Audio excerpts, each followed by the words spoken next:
When you wake up from surgery, it can be really frightening. It's really distressing and confronting. You might have lots of different tubes in. One might be that you've got a tube that's inserted into your neck, and it's a tracheostomy tube, and it's there just to help you breathe. You might also have a tube that's in your nose or a tube that's in your tummy, and this is so that we can feed you. The main thing is to remember that whilst this is a really difficult time and it can be really distressing for both you and your family, that the nursing staff and the other team, the surgical team, they're there to help you, and they will help you in any way that they can. The first few days are the most difficult, and then things will improve.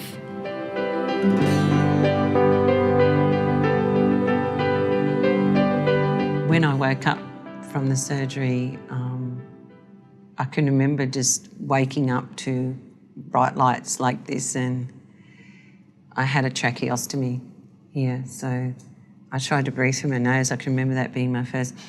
I sort of tried to breathe through my nose, and I'm going, and you knew instantly that something was going on. I'd forgotten. I asked the nurse, have I had a car accident or something? I looked at my arm and I thought, and then she said no, because I couldn't speak. I mouthed that to her. I said, have I had a car accident? She said, no, Deb, you know, the tracheostomy's there, and remember, you know, that'll breathe through here for you, and we've removed your eye. I remember the surgery, and then I sort of the realisation, I said, oh, that's right. That was the most difficult thing out of all of it, I would say. The cleaning of the trachea, they had to clear that, and for that few seconds when that's being cleared, you can't breathe. And you feel you've got this thing going down your throat and sucking out that mucus that might have been there. You knew it was necessary, so you knew you were going to have it done, and I just braced myself for it every time they were going to do it. When I woke up, I knew I was going to be in intensive care, so I wasn't surprised. It's not a scary place, it's loud and it's busy.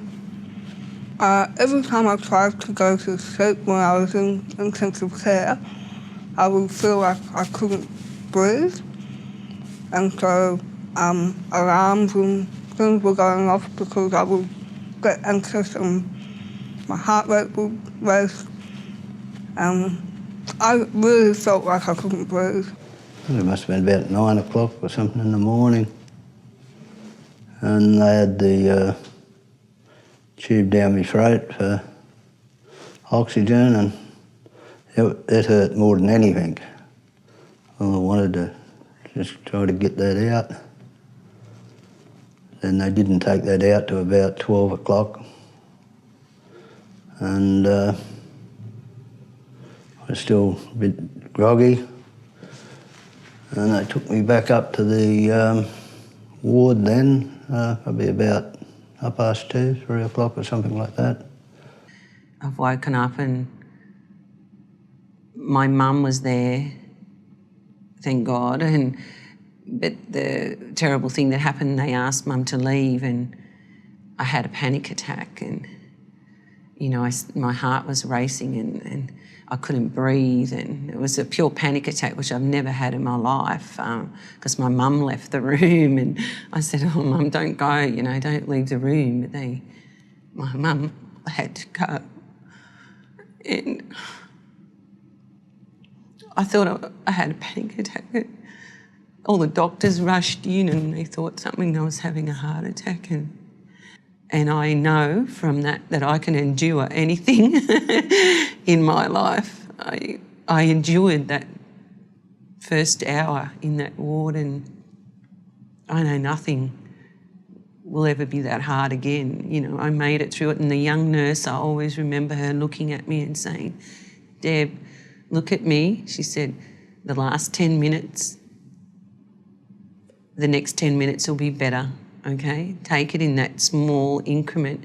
The next 10 minutes will be better than the last. And try and just keep that in your mind, that it's going to get easier each minute that this is you're going through. So, but they were very, very reassuring. Very wonderful nurses, wonderful staff, and yeah. That was a very dramatic hour, the first hour after coming out of that, yeah. It was awful. Awful. But it was very spooky when I did wake up, because all I could see was these 3 bright lights above my head. And they were heat lamps that I found out later. And I thought, hello, where have I gone? So, you know, and then there was the doctor standing down the end of the bed, and they said everything went fine. So I was happy about that, and I felt my nose. And I thought, hello, I've still got it. So I was happy about that.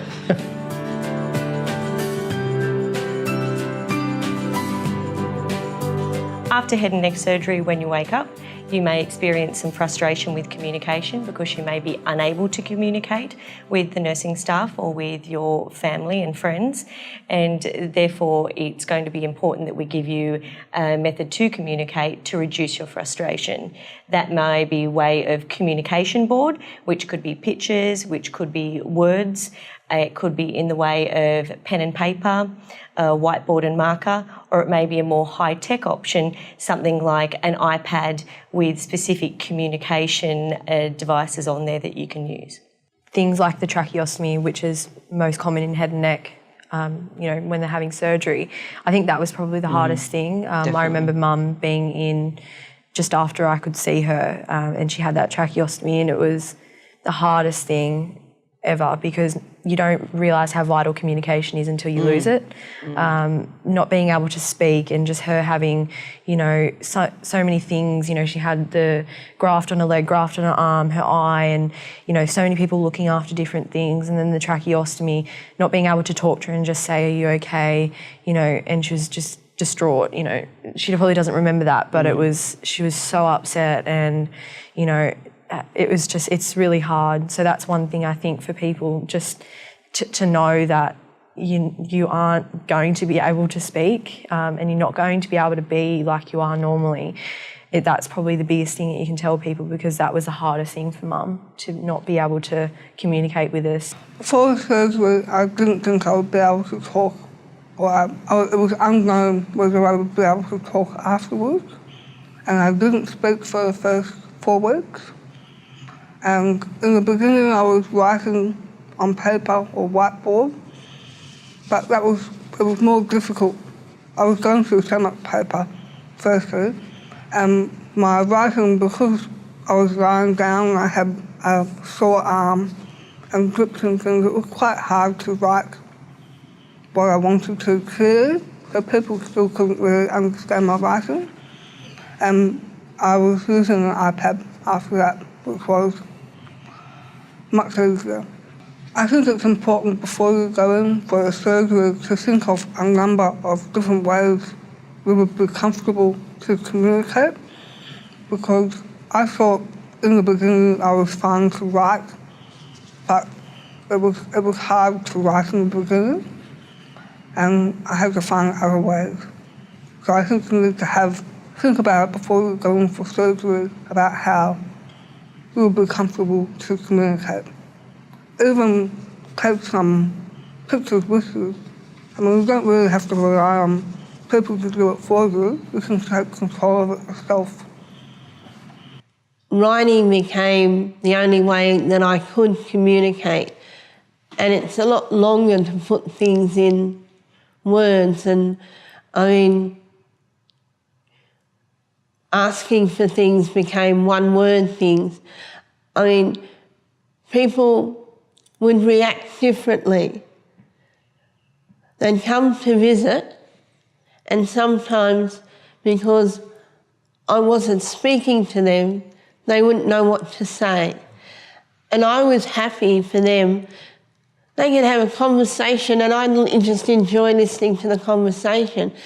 And they would feel that that they weren't including me, but actually it was easier to actually just listen than participate, because getting the brain to function fast enough to keep up with them was an issue. Well, initially it's really frustrating because it's suddenly, I can't do something that you've been doing all your life. You go and make a sound, go and talk. But what I could do is, and I could do that the day after the operation. So we worked out a little code doing me and Judy and Yes. No, I don't know. Get lost. a couple of baddies. I think one of the nurses or something brought me in a card with all the obvious things that you might need, like a drink at the toilet or bath or whatever, all printed on a card. So if I wanted anything at all, and I didn't have to write it, but there was something that was common on the card, I could point to it. And then when I settled down a bit, then the family started coming. My grandsons come in and they said, "Hey, Pop, can you text?" I said, "No." They said, "You're going to learn." So they got this little phone and they sat down with me for hours, teaching me to text. So they're on in. I could communicate with everybody in the family just via the phone. This is my tracking tube, and it was stitched on at first, but now I have a tape to hold it in place. This is a cap. This is a spoofing valve on. They actually changed the type of tube I had about 4 weeks after surgery. Before that, I had one that is hard to talk with. So I didn't really talk for the first 4 weeks until I got this new one. And I just wear a scarf over it to look better. I reckon 12 months Betty, to learn to talk properly, like you might get a word out or you might get a couple of words together, but I think what worries initially, like when you do this with a thumb, you stop breathing, you actually stop yourself breathing, so it's a bit of a worry to you first off, like you've got to learn to breathe and learn to talk at the same time. So when you first start, you think you panic a bit because you can't breathe. You only get a couple of words out, but keep at it, and now I can talk, and I sang happy birthday to you, so that's on your bed. You did. Saying happy birthday to me on my birthday. Wasn't real good, but... I don't know, I'm good. But you just same as everything, look. Have a go, don't quit on it, and then just put your head up and ask questions.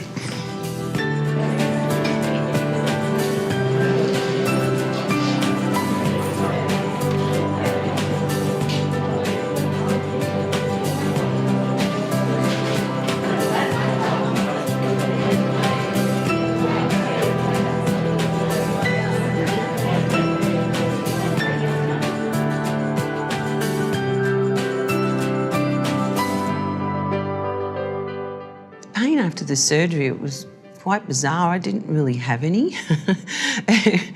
I remember the nurses saying to me all the time, I had the pain relief hooked up and I felt like I had to sort of click it, and use it. And I had a lot of numbness. I think that might have been my saving grace. There was a lot of numbness and nerve damage, but I don't know, that's what I remember anyway. I don't remember having a lot of pain. They were offering me Panadol. Do you need Panadol, Deb, too? And I said, no, I'm okay. I didn't really have any pain. It was quite odd because I think the numbness is around the areas masked the pain. I didn't really have any. I was more frightened of whether I was going to wake up than whether or not I was going to wake up in pain. I was extremely frightened. And I just did what the doctors said, like they said, lay there, we're going to put you to sleep now. And I thought, I've heard that when I did that to my dog, So you're sort of thinking all these weird and wonderful things and you're just sort of saying to yourself, wake up at the end of it, Barb, you're strong, you're going to do it, you're going to come through. But the fear was just enormous. So worrying about pain when I woke up was not an issue. But when I woke up and felt the pain, now that was a whole new issue, and that was really bad. But I had this lovely little thing that I just pressed a button and I got instant pain relief, which was fantastic. And I was given the opportunity to choose what sort of pain medications I had, and I think I utilised them well. I didn't over-utilise them. But if you're in pain, tell them you're in pain. Don't be a martyr, because if you don't, it takes longer it can take longer for it to work. So if you get a regime up going, I found that was what helped me the most, was having that regime working with the pain to keep it at a lower and tolerable level.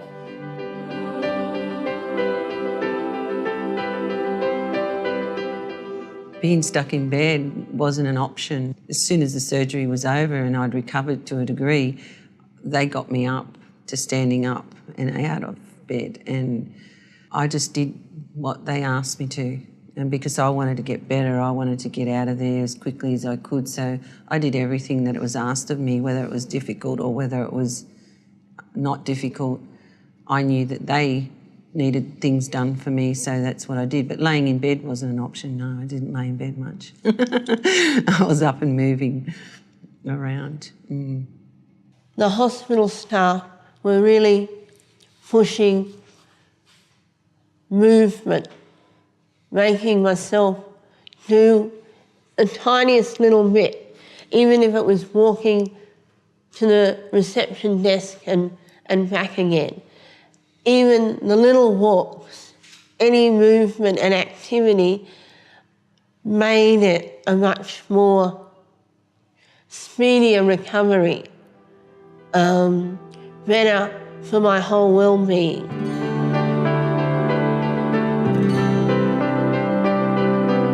It's really important to recognise that you will find it confronting and that people will stare at you, you know. And that can be very frustrating and you will get sick of it, but try and remember what you would have been like prior to the surgery. And one of the strategies we often use is getting people to say, have a good look, get used to my face, and then we can have a normal conversation.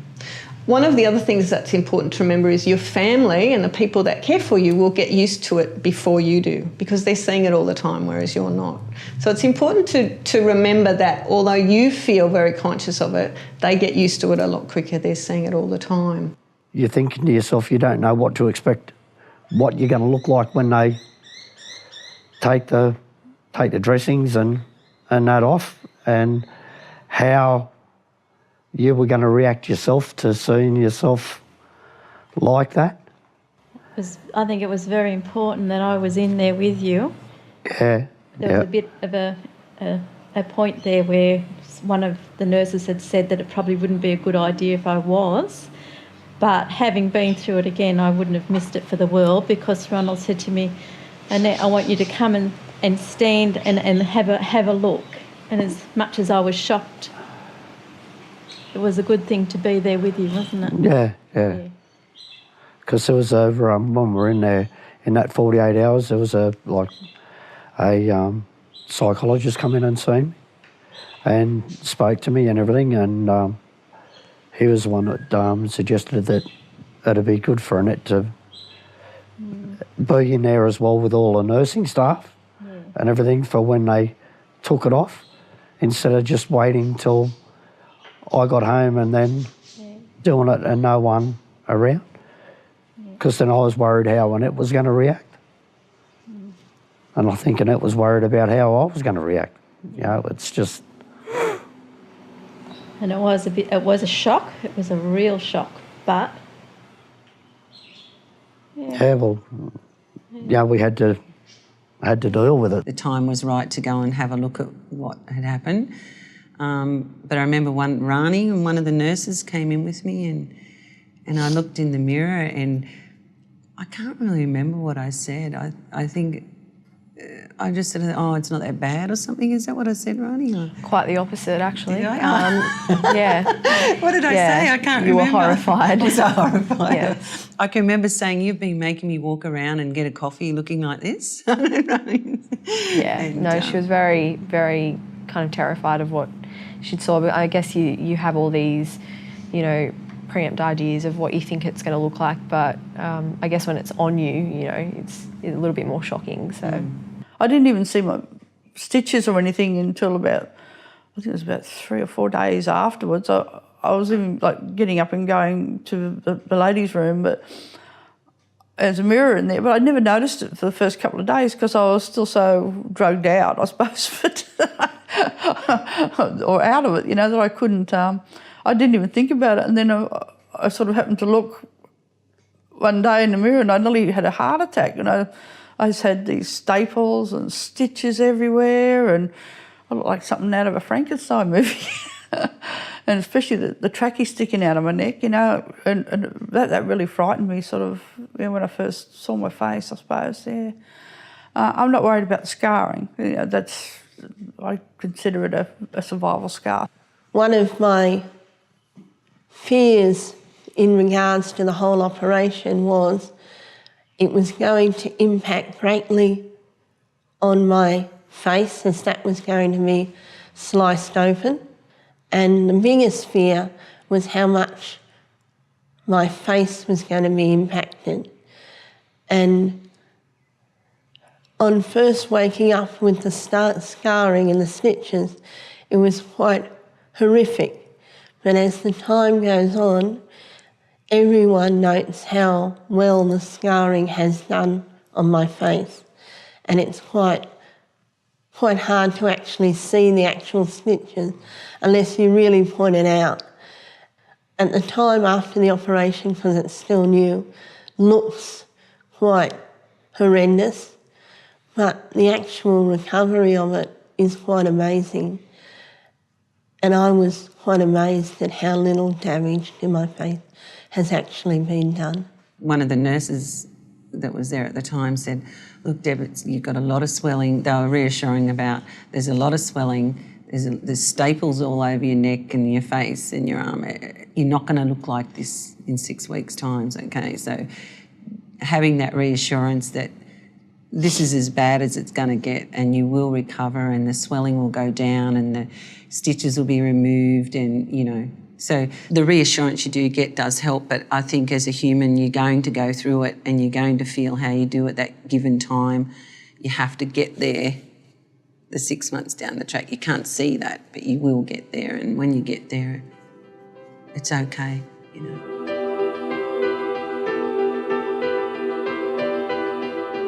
After the operation is a really tough time. You'll feel quite confused, and because you've had a really big anaesthetic, that will last for a few days.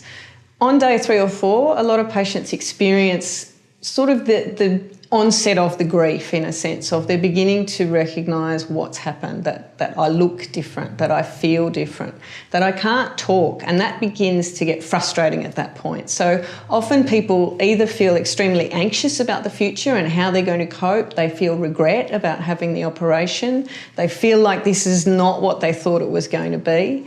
That's all really, really normal. That's where often on the ward a psychologist might come and talk to you about those feelings and just work with you to understand that, of course, that's a normal response to this major surgery. But during that time we're also assessing to see whether you're at risk of maybe developing a depression, and so working with you on strategies you can use to avoid that.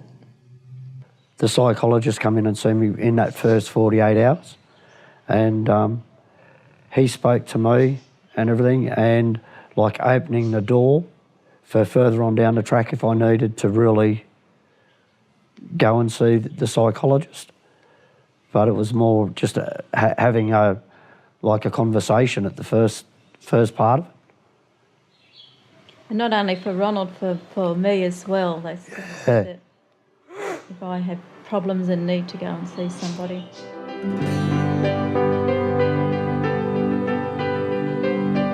Just after the operation, I was given a feeding tube which went through the nose. Not particularly comfortable, but due to the swelling and everything that was on my face. I think it was the least of my worries at the time. It's unusual to begin with because you're not putting anything inside your mouth, so you're not tasting anything. All it does is takes away the emptiness in your stomach, so you don't feel hungry. And I suppose that's the beauty of it, because while you're not feeling hungry, you're not looking for anything really to eat. As I can only chew on one side of my mouth and having limited saliva, it does make swallowing very difficult. Liquids go down so much better than anything else. And the taste buds change. Nothing seems to taste as it did.